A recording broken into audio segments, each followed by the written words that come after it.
Belgium আমি জানি কেন কুর্তোয়াকে বাদ কিছু না করেও কিন্তু ক্রেডিটটা পেয়ে যাবে, যেমন ধোনি পায় রোনাল্ডো কোনো ফ্যান থাকলে আমরা সরি। নেক্সট হচ্ছে গিয়ে গ্রুপের আমি বলবো বেস্ট টিম হচ্ছে গিয়ে বেলজিয়াম ছাড়া ওখানে ইউক্রেন আছে, স্লোভাকিয়া আছে, রোমানিয়া আছে। তো বেলজিয়াম নিয়ে আমি খুব এক্সাইটেড এবার দেখার জন্য ওদের পোস্ট রবার্টো মার্টিনেজ এরাটা কেমন হয়। ওদের গোল্ডেন জেনারেশন ছিল যাকে রবার্টো মার্টিনেজ তেমন ভাবে কিছু ট্রফি জেতাতে পারেনি, তো ওটা একটা বিগ মিস। তো এবার ওদের পোস্ট রবার্টো মার্টিনেজ এরাটা কেমন হয় ওটাই হবে হচ্ছে গিয়ে দেখা। ডে ব্রুয়নেকে নিয়ে তো আলাদা কিছু বলার নেই, আপনারা জানেন ও কেমন প্লেয়ার ও আছে। দেন এবার খুব একটা রাইজিং স্টার, ওর ফার্স্ট ইউরো খেলছে, ওকে নিয়েও সবাই খুব এক্সাইটেড যে ও কেমন কি পারফর্ম করে, কারণ সিটিতে আমরা দেখেছি ও প্রিমিয়ার লিগে খুব ভালো পারফর্ম করেছে। ওর পায়ের স্কিল কিন্তু খুবই ভালো, একটা ব্রাজিলিয়ানদের মতো। দেন ওকে ছাড়া লিয়ান্ড্রো ট্রসার্ড আছে যে আর্সেনালের এবার one of the main player, আর আমার মনে হচ্ছে খুব একটা ইম্প্যাক্টফুল প্লেয়ার হতে পারে এবার ট্রসার্ড, ওর গোল স্কোরিং অ্যাবিলিটি যেরকম আছে। আর আমাদের কিং লুকাকু, আমি জানি না ও ক্লাব ফুটবলে কি করে কি না করে, হঠাৎ করে দেখি ন্যাশনাল টিমের হয়ে খেলে ভালো খেলে দেয়। তো ওর থেকে এটা আশা করা খুবই ভুল কিছু হবে না যে এবার অনেক কটা গোল তো স্কোর করতে পারে। তো লুকাকু আছে, দেন কারাস্কো আছে। আমি প্রথমে ভাবছিলাম যে কারাস্কোকে হয়তো নেবে না, তাও নিয়েছে টিমে। কারাস্কো কিন্তু ন্যাশনাল টিমে খুব ভালো খেলে।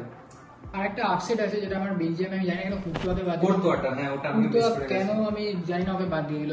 ভাই মানে তার কারণ হচ্ছে আমরা দেখেছি রিয়েল মাদ্রিদের, যদিও আমি রিয়েল মাদ্রিদের সাপোর্টার নয়, বাট স্টিল কুর্তোয়া রিয়েল মাদ্রিদের যে পারফরমেন্স দেয় তো সেইটা হিসেবে রাখা উচিত ছিল। তো আমি জানি না কেন কুর্তোয়াকে রাখিনি, ওই প্লেসটা কেউ পূরণ করতে পারবে কিনা।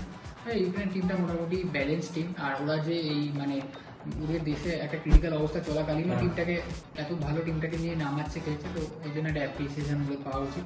এরপরে ইউক্রেনের টিমটা আমার খুব পছন্দের, কারণ জিনচেঙ্কো বলে একটা প্লেয়ার আছে, ওকে আমার খুব ভালো লাগে। আর এছাড়া ওদের মাদ্রিদ বলে যে প্লেয়ারটাকে চেলসি নিয়েছে, ও ভালো প্লেয়ার। তো হাইটটা অনেকটা বেশি, সেই কারণে পারফরমেন্সটা কম হলেও বাট খারাপ না প্লেয়ারটা। মাঝখানে অফ ফর্ম চলছিল, রিসেন্ট ফর্ম গেম। আর ওদের গোলকিপার তো আছে লুনিন, তো এটা একটা দেখার মতো যে লুনিন যেরকম রিয়েল মাদ্রিদে যেরকম পারফরমেন্স দিয়েছে পারফরমেন্স দিয়েছে, সেটা কি ইউক্রেনের হয়ে দিতে পারবে, সেটা একটা দেখার মতো। আমার ইচ্ছা আছে ওটা কিরকম যায়। স্লোভাকিয়া নিয়ে আমি খুব এবার হোপ রাখছি। স্লোভাকিয়াতে এবার মারেক হামসিকের লাস্ট ইউরো এটা। মারেক হামসিক আছে, স্ক্রিনিয়ার আছে, তারপর ওদের গোলকিপার ডুব্রাভকা, ও কিন্তু ভালো পারফর্ম করবে আমার যা মনে হচ্ছে স্লোভাকিয়াতে। তো এবার হতে পারে স্লোভাকিয়া একটা আপসেট করে দিতে পারে ইউক্রেনকে, ওরা হয়তো সেকেন্ড হয়ে যেতে পারে। আমার ওদের কিছু আশা নেই স্লোভাকিয়াকে নিয়ে। আর রোমানিয়া, সত্যি কথা বলতে ভাই আমি রোমানিয়ার খেলা কোনোদিন দেখিনি। রোমানিয়ার কোনো ফ্যান থাকলে আমরা সরি। হ্যাঁ, রোমানিয়ার যে কোনো ফ্যান থাকো তাদের জন্য ভেরি ভেরি মানে সরি। আমরা রোমানিয়ার আমি কোনো প্লেয়ারকে চিনিও না ভাই, তুই কিছু বলবি রোমানিয়া? আমি চিনি না, আমি আবার বলছি সরি। বলছিল রোমানিয়া গ্রুপ টপ করতে, স্টপ দ্য ক্যাপ, বাট এখন অন দ্য ক্যামেরা বলছে না। কিন্তু না না না না, ওরকম কোনো ব্যাপার না। তোর মতামত অনুযায়ী গ্রুপ বিতে র‍্যাঙ্কিংটা কিরকম হবে? র‍্যাঙ্কিং আমার মতে গ্রুপ ই নাম্বার 1 হচ্ছে কি বেলজিয়াম, আই গেস এটার মধ্যে দুজনের মধ্যে সেমি অপিনিয়ন। গ্রুপ এর নাম্বার 1 হচ্ছে কি বেলজিয়াম আমার মতে। নাম্বার 2 আমি রাখবো স্লোভাকিয়াকে। আমি একটু কন্ট্রোভার্সিয়াল সাইডে যাচ্ছি, হয়তো স্লোভাকিয়া নাম্বার 2 আসবে। থার্ড আমি রাখবো ইউক্রেনকে। Fourth obviously Romania. আমি আবার বলছি সরি রোমানিয়ার ফ্যান থাকলে কেউ, বাট আমি ইউক্রেনকে সেকেন্ডে রাখবো। তার কারণ ইউক্রেন টিমটা আমার বেশি মানে ব্যালেন্স মনে হয়েছে। স্লোভাকিয়া র্যাঙ্ক 3-তে থাকবে। স্লোভাকিয়ার রাউন্ড অফ 16-এ যাওয়ারও কোনো চান্স নেই। ও যেটা বলছে যেতে পারে, র্যাঙ্ক 2-তে থাকা মানে তো অবভিয়াসলি যাওয়া, বাট আমার মনে হয় না যেতে পারবে, এটা আমি ডিসএগ্রি করছি। তো এবার আমার ফেভারিট গ্রুপ, আমার মোস্ট ফেভারিট প্লেয়ারের group, group F. Group F কে নিয়ে তুই কি বলবি আমি জানতে চাই। ও কিন্তু মেসি ফ্যান, আমি এর জন্য জানতে চাইছি যে ও গ্রুপ এফ কে নিয়ে। আমি এটাই বলবো যে হ্যাঁ, পর্তুগাল তো অবভিয়াসলি গ্রুপ টপ করবে, কিন্তু তাতে আমাদের রোনাল্ডোর কতটা অবদান থাকবে সেটা নিয়ে আমি একটু দ্বিমত। মানে আমি বলতে পারবো না, বাট রোনাল্ডো কেন এখনো খেলছে, মানে আমার রোনাল্ডোর এখন জায়গা করে দেওয়া উচিত ইয়ংস্টারদের। কন্ট্রোভার্সিয়াল টপিক, তোমরা আমায় কিস্তি দেবে হয়তো কমেন্ট বক্সে অনেকে গালাগাল করবে, সেটা করতে পারো, সেটা অ্যাকসেপ্টেড। বাট ঠিক আছে, বাট পর্তুগালের টিমটা তো খুবই ভালো। পর্তুগালের রোনাল্ডো ছাড়াও রাফায়েল লিয়াও আছে, একটা খুব ভালো ট্যালেন্ট। রুবেন ডায়াস আছে, তার ডিফেন্সে জোয়াও ক্যানসেলো আছে, সেমেডু আছে, কোচ সেমেডু আছে, ঠিক আছে। তো প্লেয়ার অনেক আছে, তো দেখা যাক কতটা মানে কি করতে পারে। গ্রুপ চ্যাম্পিয়ন তো অবভিয়াসলি হবে। আর যদি পর্তুগাল কোনোভাবে চ্যাম্পিয়ন হয়ে যায়, রোনাল্ডো কিছু না করেও কিন্তু ক্রেডিটটা পেয়ে যাবে, যেমন ধোনি পায়। अब तू गया बेटा, अब तू गया देखते। পর্তুগালকে নিয়ে ও যেটা বললো আমি একদম এগ্রি করছি না। রোনাল্ডোকে নিয়ে সবাই সবসময় চাটাচাটি করে যে এখনো কেন খেলছে কি। ও যদি এই বয়সে খেলে, 39 ইয়ার্স অফ এজ, ও যদি ওয়ার্ল্ডের টপ স্কোরার হতে পারে, আমার মনে হয় না কারোর এটা ক্ষমতা থাকবে। ভাই ক্যামেল লিগে খেলে হয়েছে টপ স্কোরার। ক্যামেল লিগে নেইমারও খেলছে, বেনজেমাও খেলছে। ভাই নেইমার তো চোট পেয়ে বসে আছে, ওর কথা তুই ছেড়ে দে।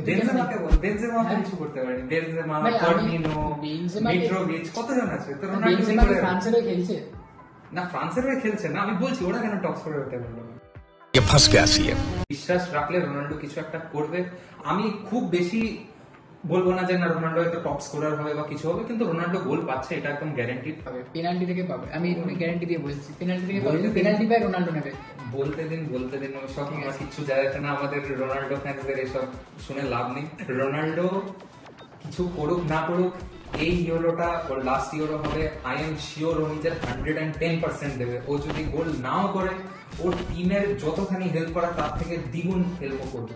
He is made for this moments, he is made for this big matches. Last কয়েক বছরে ওরা কিন্তু সলিড একটা টিম নিয়ে নামে। On paper one of the best team. একটা জিনিস যেটা ল্যাক করে পর্তুগাল, সেটা আমি হাইলাইট করতে চাইবো, সেটা হচ্ছে কি টিম ইউনিটি। আমি একটা কথা সবসময় বিশ্বাস করি যে টিম ইউনিটি থাকলে একটা ছোট টিমও বড় টিমকে হারাতে পারে। টিম ইউনিটি খুব একটা বড় ব্যাপার একটা টিমের মধ্যে।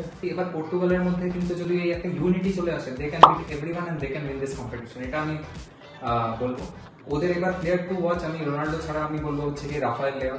আমার ওর প্রতি একটা আশা আছে যে কিছু ভালো করবে, একটা ভালো স্টেজে। ও ওয়ার্ল্ড কাপেও লাস্ট টাইম ভালোই পারফর্ম করেছিল। রাফায়েল লিয়াও আছে, তারপর মিডফিল্ডে আমাদের ব্রুনো ফার্নান্ডেজ আছে। ব্রুনো ফার্নান্ডেজ খেলবে, বার্নার্ডো সিলভা আছে, রাইট, বার্নার্ডো সিলভাও আছে। কিন্তু গোলকিপার মনে হচ্ছে জোসে সাই স্টার্ট করবে। আর ডিফেন্সে আরেকজন লেজেন্ড আছে, পেপে। 40 বছরে এরকম পারফরম্যান্স দিচ্ছে, কমেন্ট লেভেল, কমেন্ট পেপেকে আমি অ্যাপ্রিশিয়েট করি, সবসময় ভালো। তো এবার Portugal one of the teams to watch হবে ফর অবভিয়াস রিজনস। এন্ড অনেক জনেরই হোপ থাকবে কিন্তু এবার যাতে পর্তুগাল ফাইনাল অব্দি ওঠে। আমি as a Ronaldo fan at least চাইবো যাতে আমরা ভালোভাবে রোনাল্ডোকে একটা সেন্ড অফ দিতে পারি ইউরো। টার্কি কিন্তু আগের বছর আপনাদের যদি মনে থাকে আন্ডারডগ ছিল। হ্যাঁ, ইউরো 2020 সবাই বলেছিল যে টার্কি আন্ডারডগ থাকবে, টার্কি ডার্ক হর্স থাকবে, টার্কি বেরিয়ে যাবে, টার্কি এই টার্কি সেই। লাস্টে কিন্তু টার্কি গ্রুপ স্টেজও ক্রস করতে পারেনি। তো টার্কিকে নিয়ে আমি তেমন কিছু বলবো না, কিন্তু হ্যাঁ প্লেয়ার টু ওয়াচ আর্দা গুলার আছে, কালানোগ্লু আছে। কালানোগ্লু ভালো খেলে আর সিরিয়াও জিতেছে।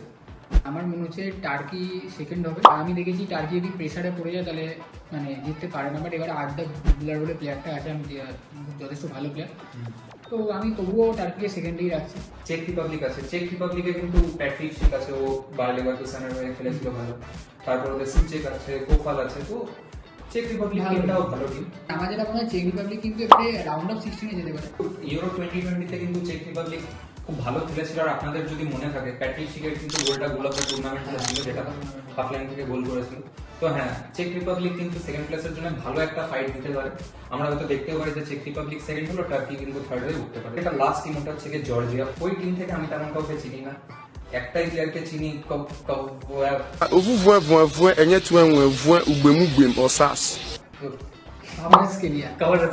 প্লেয়ারটা সলিড, প্লেয়ারটা খুব ভালো প্লেয়ার, নাপোলির one of the best player. ওর সঙ্গে এবারে নাপোলি জিতলো, সেবারে অনেক অবদান ছিল। ওকে নিয়ে আমার খুব আশা আছে, ওই যদি কিছু পরে টিমটাতে ওই কিছু করতে পারবে। বাকি জর্জিয়া এই গ্রুপে লাস্ট হচ্ছে। আম সরি যদি কোনো জর্জিয়া ফ্যান এই ভিডিওটা দেখে থাকে, কিন্তু জর্জিয়া লাস্ট হচ্ছে এই গ্রুপে।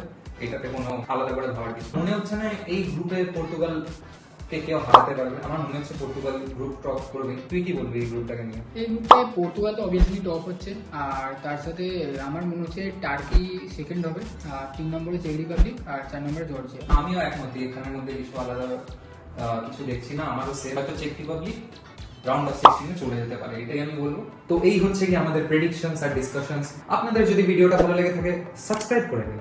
আমাদের আরো মজার ভিডিওস আসবে, আরো মজার ডিসকাশনস আসবে। আমাদেরকে ফেসবুক আর ইনস্টাগ্রামে ফলো করে নিতে পারেন, লিংক ইন দ্য ডেসক্রিপশন।